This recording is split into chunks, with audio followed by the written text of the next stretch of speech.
Assalamualaikum warahmatullahi wabarakatuh. Perkenalkan, saya Justi Anugrah, jurusan Ekonomi Pembangunan dengan NIM 20613. Baiklah, pada video ini saya akan menyampaikan sedikit tentang administrasi pembangunan yang diampu oleh Ibu Diahriani SPD MPD.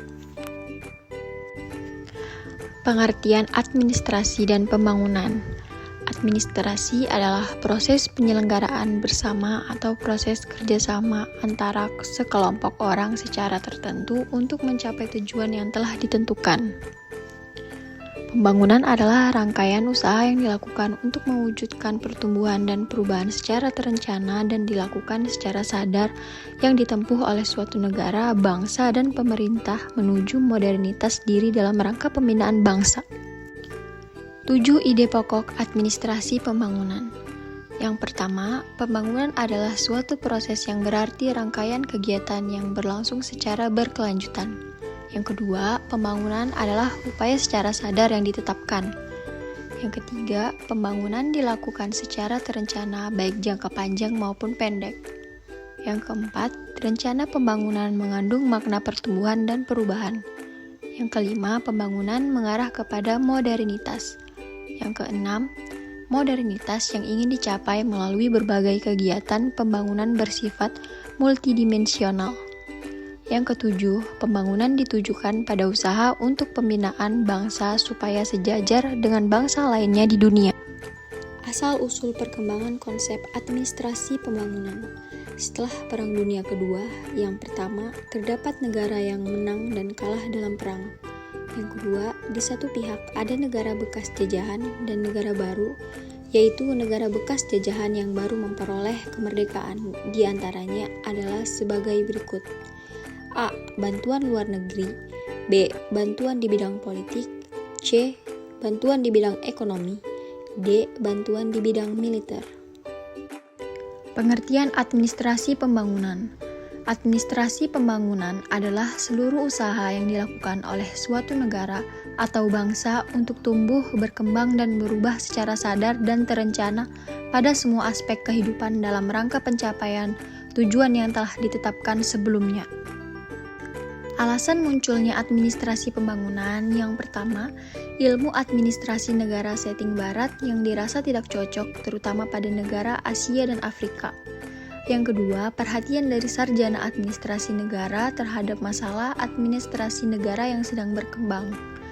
Yang ketiga, tujuan untuk membuat konsep teori model administrasi negara dan demi pengembangan itu sendiri.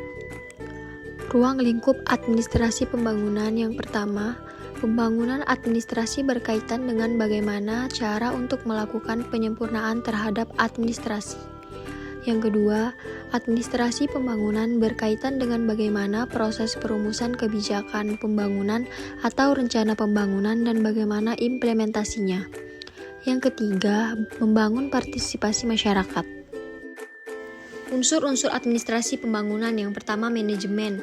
Manajemen adalah menyusun atau mengatur pekerjaan oleh sekelompok orang demi mencapai tujuan organisasi. Yang kedua, organisasi. Organisasi adalah suatu kesatuan atau susunan yang terdiri atas orang-orang dalam perkumpulan untuk mencapai tujuan bersama. Yang ketiga, komunikasi. Komunikasi adalah hubungan manusia baik individu maupun kelompok. Hal ini sangat penting karena untuk mengetahui dan memperjelas informasi yang beredar sehingga terjalin adanya komunikasi. Yang keempat, kepegawaian. Kepegawaian berhubungan dengan penggunaan tenaga kerja. Proses yang saling berhubungan yaitu penerimaan, penempatan, pendayagunaan, serta penghentian kerja. Yang kelima, keuangan. Hal ini berkaitan dengan pembiayaan kontrak kerjasama, mulai dari cara memperoleh dana hingga pertanggungjawabannya. Yang keenam, perbekalan. Perbekalan berkaitan dengan peralatan atau perlengkapan yang dibutuhkan. Yang ketujuh, ketatausahaan. Ketatausahaan atau tata usaha berhubungan dengan pelayanan dan penyelenggaraan kegiatan usaha. Yang kedelapan, hubungan masyarakat. Hubungan masyarakat adalah suatu usaha dalam menjalin hubungan baik dengan konsumen maupun klien. Ciri-ciri administrasi pembangunan. Yang pertama, administrasi mempunyai tujuan yang jelas. Yang kedua, terdapat kelompok manusia di dalam administrasi yang terdiri dari 2 orang atau lebih. Yang ketiga, administrasi selalu berhubungan dengan kegiatan kerjasama. Yang keempat, terdapat usaha atau proses kerja di dalam administrasi. Yang kelima, adanya seorang pemimpin, pembimbing, dan pengawasan dalam menjalankan kegiatan di dalam administrasi. Fungsi administrasi pembangunan. Yang pertama, perencanaan. Perencanaan merupakan kegiatan yang membutuhkan sebuah aktivitas administrasi dimulai dari pengumpulan data, pengolahan data, hingga proses penyusunan rencana. Yang kedua, penyusunan. Penyusunan merupakan kegiatan menyusun serta membangun komunikasi kerja antara anggota-anggota di dalam organisasi tersebut. Yang ketiga, koordinasi. Koordinasi merupakan proses pengkoordinasian di mana seluruh kepentingan dan tujuan dari organisasi yang dilaksanakan bisa bersatu dan dapat sinkron dengan tempat dan waktunya. Yang keempat, laporan. Laporan merupakan suatu aktivitas atau kegiatan berupa penyampaian perkembangan atau hasil dari suatu kegiatan dengan membuat serta memberikan laporan mengenai tugas dan fungsi baik secara tulisan maupun lisan. Yang kelima, penyusunan anggaran. Penyusunan anggaran merupakan aktivitas perencanaan dan pengelolaan keuangan maupun anggaran dalam organisasi yang dilakukan. Yang keenam, penempatan. Penempatan merupakan suatu kegiatan yang berhubungan dengan sumber daya manusia serta sumber daya lainnya di dalam sebuah organisasi tersebut. Yang ketujuh, pengarahan. Pengarahan merupakan usaha dalam membimbing, memberikan saran-saran, masukan untuk perbaikan suatu kegiatan yang sedang dilakukan agar tugasnya dapat dilakukan.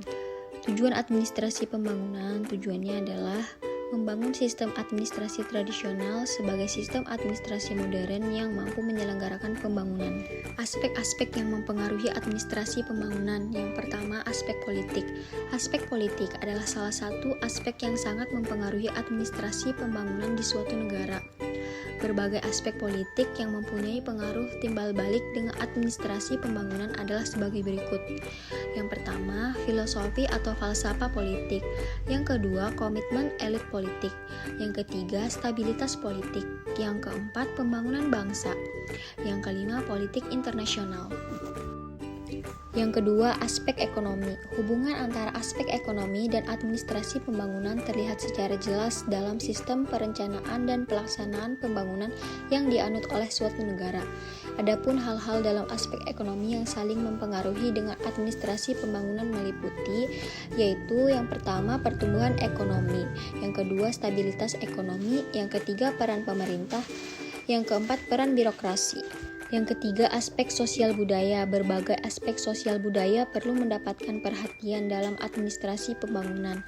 Aspek sosial budaya meliputi 3 hal, yakni yang pertama, sikap, yang kedua, nilai, yang ketiga, budaya.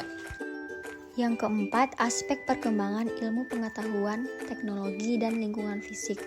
Salah satu hal yang penting dalam rangka hubungan perkembangan ilmu dan teknologi dengan administrasi pembangunan adalah bagaimana caranya ilmu dan teknologi dapat sumber yang penting dalam proses perumusan kebijaksanaan dan pelaksanaan pembangunan. Dengan demikian, kebijaksanaan negara atau pemerintah memberi perhatian terhadap prospek masa depan berdasar perkembangan ilmu dan teknologi. Yang kelima, aspek institusi. Aspek institusi yang perlu diperhatikan dalam administrasi pembangunan meliputi pembinaan institusi politik, institusi ekonomi, institusi sosial, dan pendidikan. Contoh administrasi pembangunan. Yang pertama, administrasi perencanaan pembangunan. Yang kedua, administrasi proyek-proyek pembangunan. Yang ketiga, administrasi sumber daya manusia. Yang keempat, administrasi keuangan pembangunan. Yang kelima, administrasi investasi modal asing. Bisa saya sampaikan mengenai administrasi pembangunan. Apabila ada salah kata atau kurang